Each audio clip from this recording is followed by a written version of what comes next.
Üdvözöljük a BMD oktatási videók könyvelési tételek felosztása szétbontása bemutatóján. Ebben a videóban megismerheti a részkönyveléseket, a könyvelési tételek felosztásának, utólagos szétbontásának kivitelezését a BMD-ben. Részkönyvelésnek nevezzük egy számlának több főkönyvi számlára történő felosztását.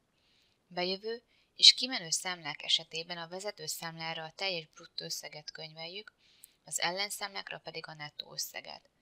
Az adóösszeg a százalék alapján kerül meghatározásra. Nézzünk erre egy példát.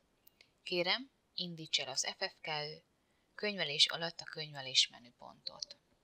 Bejövő számla szimbólum alatt F5 ujjal hozzunk létre a könyvelési tételt.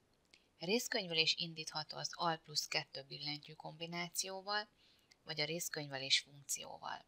Amennyiben a könyvelési tételnél az ellenszámlát üresen hagyja, a program automatikusan bekapcsolja a részkönyvelést. A részkönyvelés első sorában az alábbiakra fontos odafigyelni. Az adókód mezőt hagyja üresen, ha vegyes adókóddal kívánja könyvelni a további sorokat.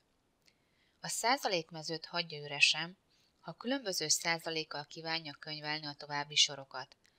Az első sor könyvelési szövegét a további sorokra átveszi, de szükség esetén ez utóbbiaknál átírható a könyvelés szövege.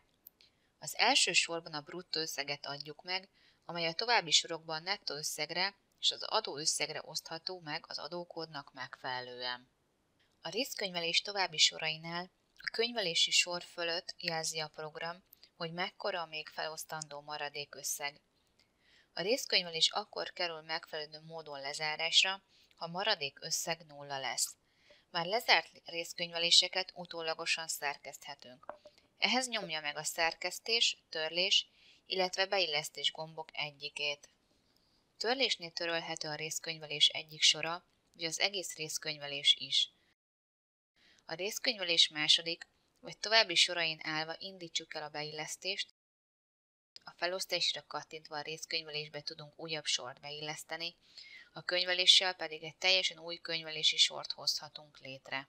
Egy részkönyvelés sorainak törlése, illetve újabb sor beillesztése vagy szerkesztése felborítja az eddigi tartozik követel egyezőséget.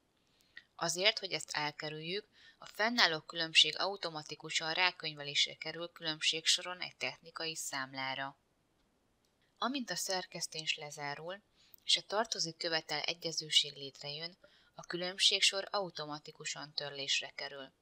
A könyvelési menüből való kilépéskor a program ellenőrzi, hogy a technikai számlának van-e egyenlege. Technikai számlát az FFKÖ, törzsadatok, fix számlák alatt állíthatja be. Köszönjük a figyelmét, sok sikert kívánunk a BMD Business szoftverrel végzett munkájához!